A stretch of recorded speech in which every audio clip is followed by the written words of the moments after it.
Hey guys. So, the weekend is over, a new week has begun, and I've started my day with a good back workout and shoulder workout, bicep workout. Went a bit bananas. Started with seated plate loaded row because I haven't done much. I've never really got along with it because it just feels horrible. So I'm going back to it and just doing single arm, and it's feeling a lot better, just hoisting more weight but with one arm, taking a little bit longer, and that was quite nice actually. And then plate loaded pull downs, also never got along with those. I'm definitely a cable guy. Cable guy! Cable guy! Cable guy. But it went better. Felt it. I feel it on the low end of the lats when I get it right, but when I get it wrong, I can't do anything here anyway, so I'm just gonna wait for the thing to go.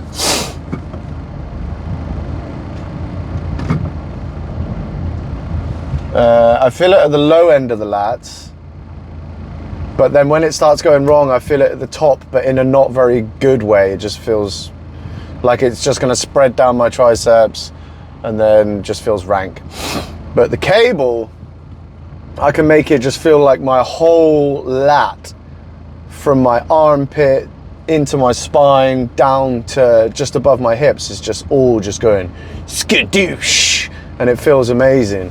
So I'm trying to learn, because that's one thing that people don't do, people that are intermediates and people that are beginners in lifting, and of course been guilty of this, is not returning to exercises you didn't like before, right? Because these are all skills, although they're very, very, very minimally technical, they are skills. And when you get better at some, you learn how to contract in certain ways, how to pull your elbows, how to do this, how to do that, and you get kind of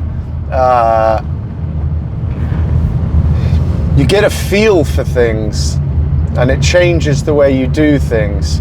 And then you can go back to the old exercise that you didn't like, and you're like, hang on a minute, this is a whole different kettle of fish, you know?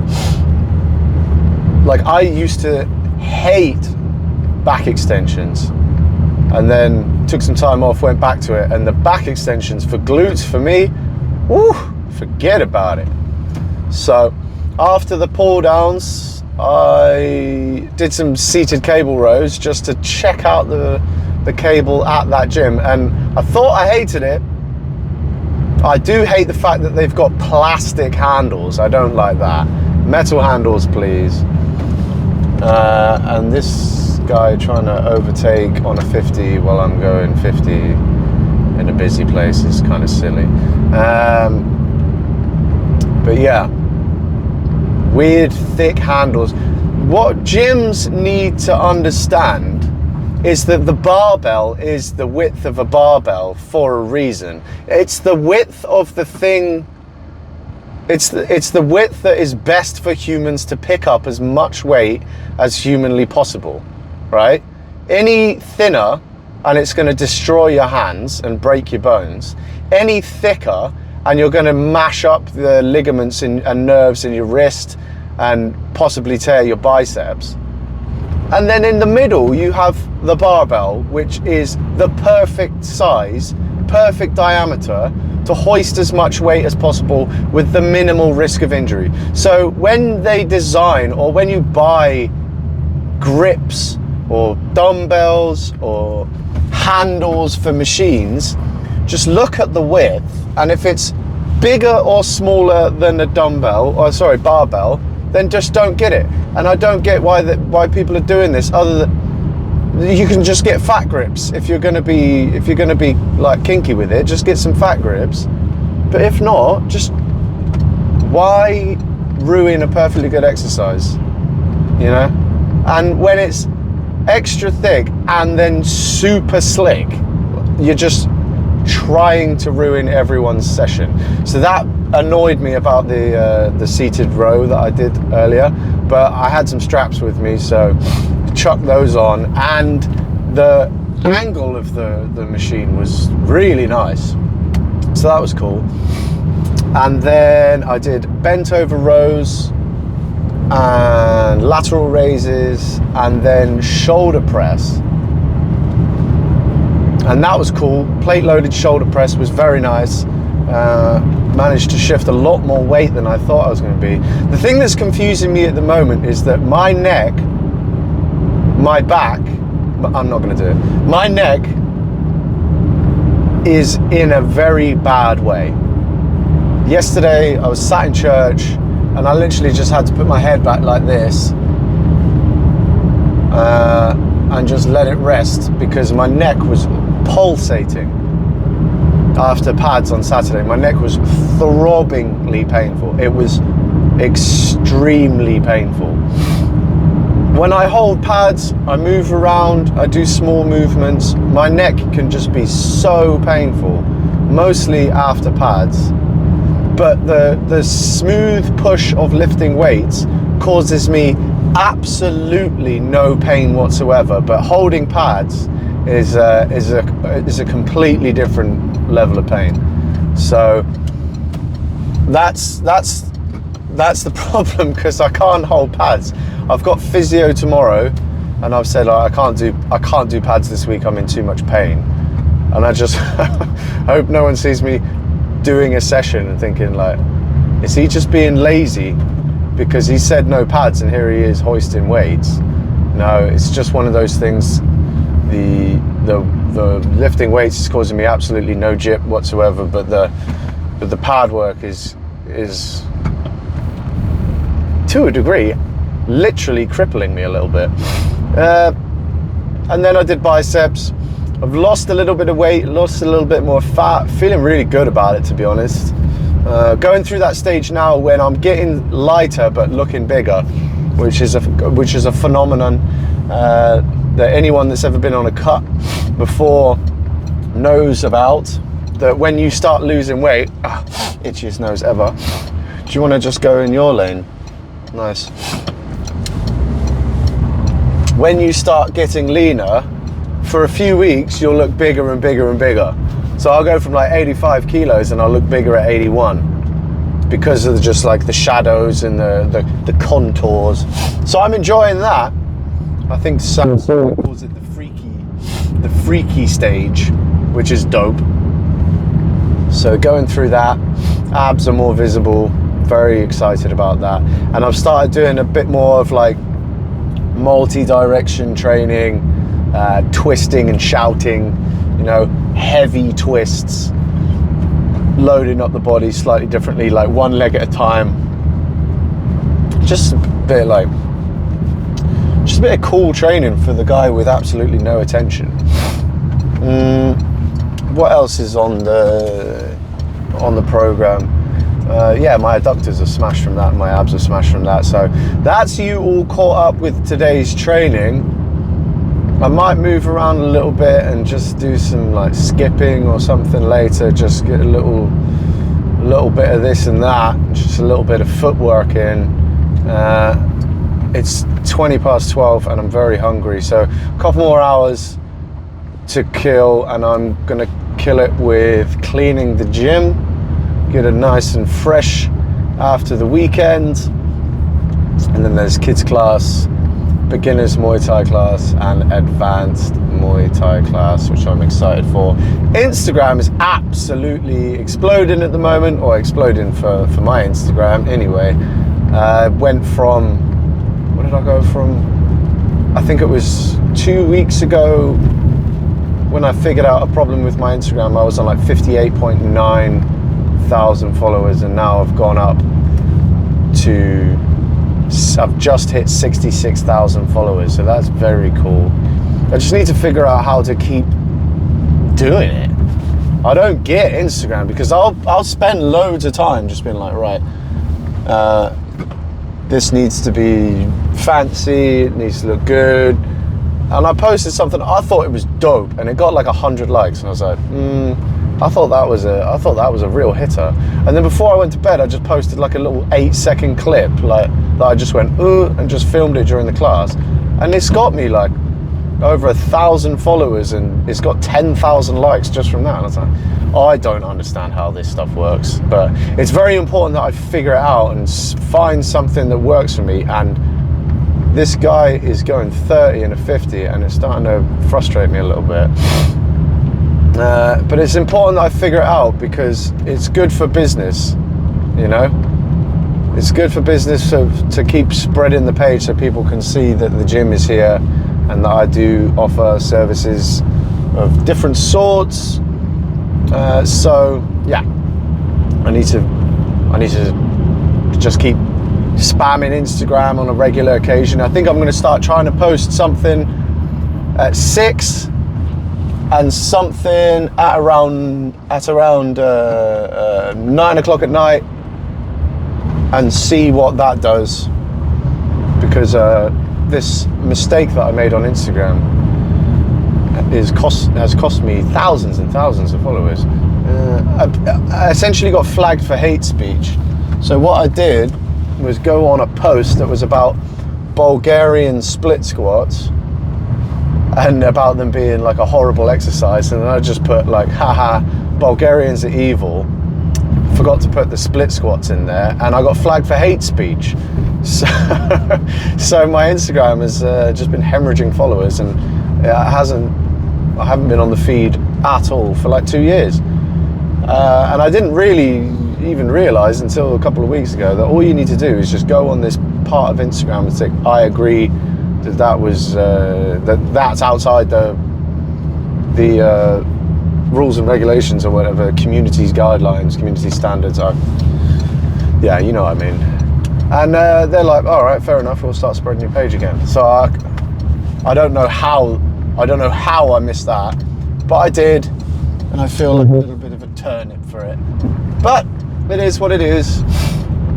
I've updated some programs, and I've updated my program, and now it's just to get to the gym and clean. So I'm pretty sure that you are all up to date.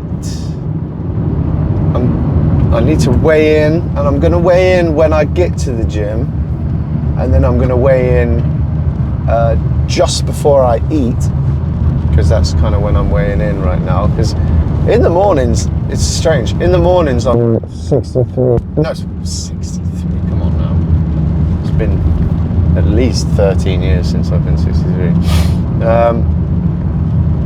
In the mornings, I'm like 83 to 84 kilos, and I've got abs. So I'm really happy about that, because that is a lifetime best. But just before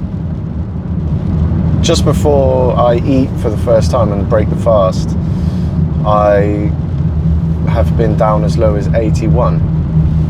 So I do get lighter during the day, even though I'm chugging water all day, drinking tea all day. I do get lighter and lighter. But I'm thinking,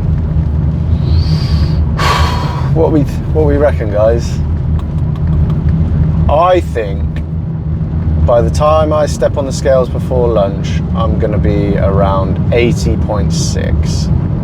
And if I am 80.6, then I'm going to start eating a little bit more, because I really just want to lose weight as slowly as possible. I feel good now. Like if I went to the beach, or if I went to the pool, I'd be more than happy without a shirt on. I feel like I look good. I don't need to be shredded to the gills. So I'm just gonna take my time and cut down as slowly as possible. So if I need to spruce up the calorie count a little bit, then I'll spruce up the calorie count. There's some drama going on at my workplace, by the way, guys. There's some drama going on, and people are not happy. Let me tell you that. People are not happy, and there's some serious nonsense going on, but I will keep you updated on that. And what are the kids saying? Share the tea. You'll get the tea, guys, don't worry, you'll get the tea. But for now, I'm gonna go and do everything that I said I was gonna do, because that's what I should. Hello, brothers and sorority. How are we today? Another day, another dollar. Had a first timer in today, and that was very fun. Hadn't done martial arts in 10 years, but did a fantastic job. I won't say his name on the YouTubes, but he knows who he is, and he did well. Got the gym squeaky clean, had a great beginner's class, and an interesting advanced class. And the advanced class right now is very experimental. A lot of my work, I think a lot of the foundational stuff I do, the stuff that doesn't change much, is either stuff that I have stolen from coaches who have produced a wave of world-class talent again and again and again. And I have tried it. It has worked, and I have changed it to suit my needs and to suit my, I don't want to say philosophy, but my outlook and my style. So nothing wrong with that. The other drills that I have that are just a staple in my circulation of drills are drills that I have created from nothing, ex nihilo, okay? And this is something that is very important for beginners to know, that the thing slowing beginners down isn't lack of knowledge. It's lack of knowledge and not trying to create something anyway, right? You might say, oh, I can't do this because I don't know X, Y, and Z. Think of something. Make something up.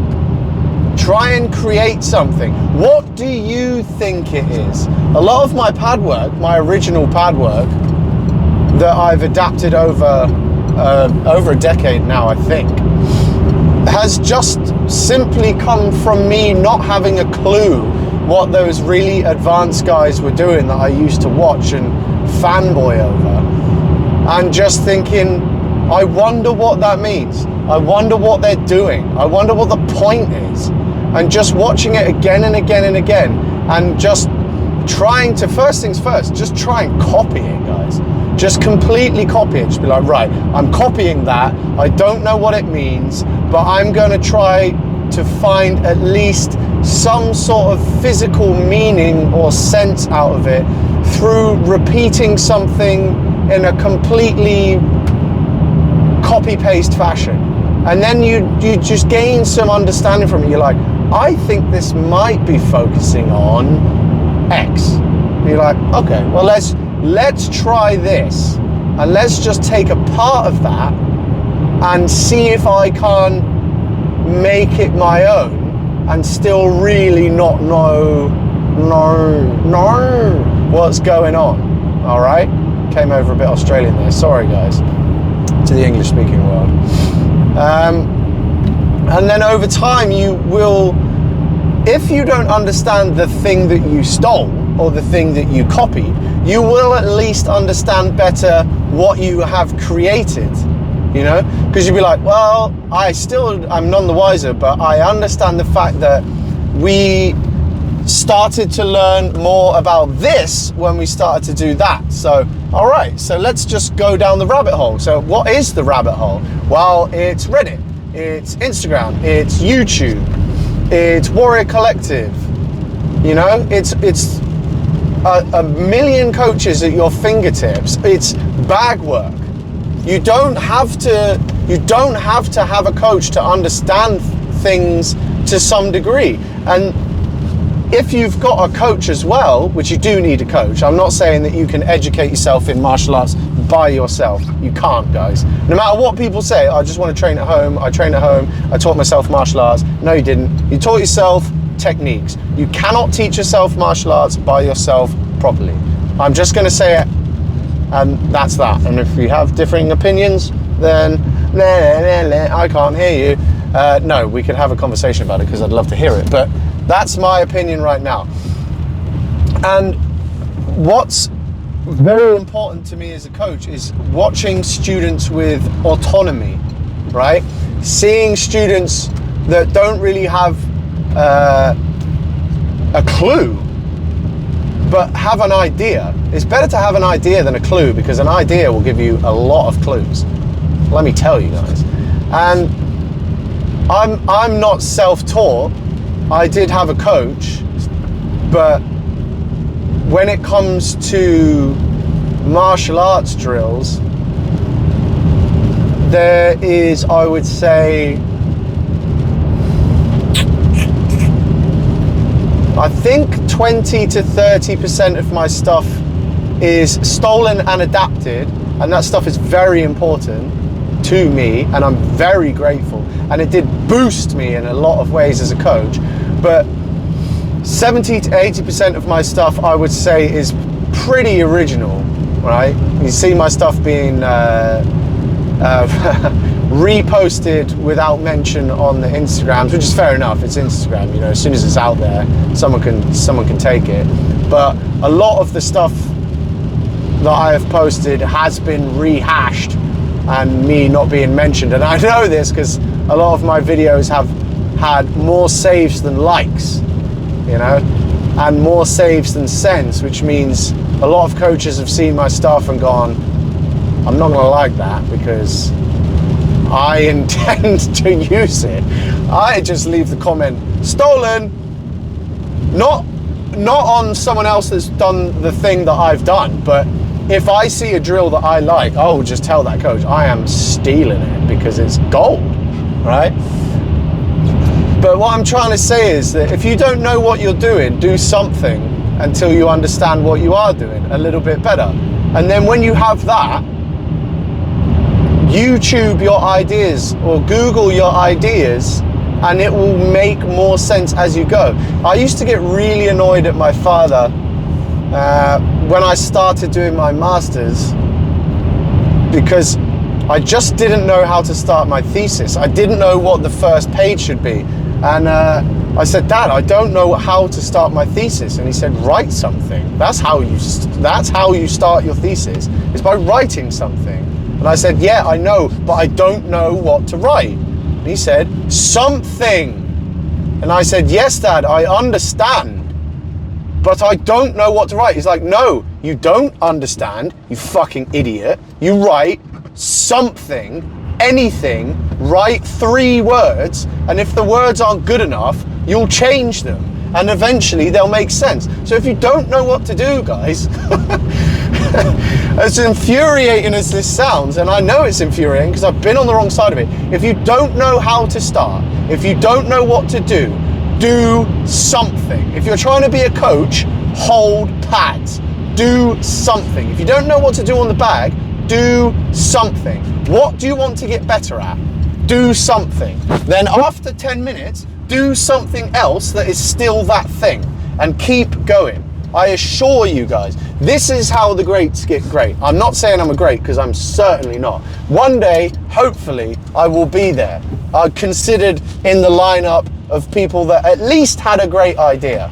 That would be nice. But I'm not going to hang my hat, if that's the right expression, on what other people think of me. But one thing I can do is have ideas.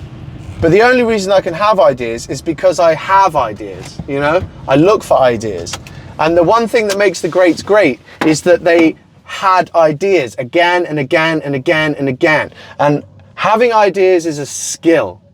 And if you're not good at having ideas, it's because you haven't had any ideas.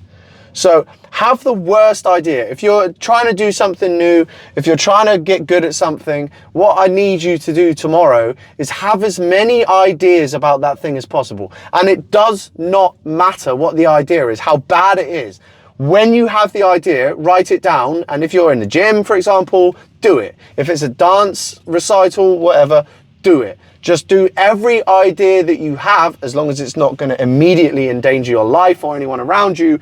Go for that idea. I'm talking about sports now, or studies now. I'm not talking about anything dangerous. I don't condone violence, blah, blah, blah, blah, blah. Okay? So have as many ideas as you can, no matter how bad they are, write them down and do them, and then have as many ideas again and again and again, and you will become an idea machine, I assure you. I love you all. Have a lovely evening. Thank you. Pumpkins.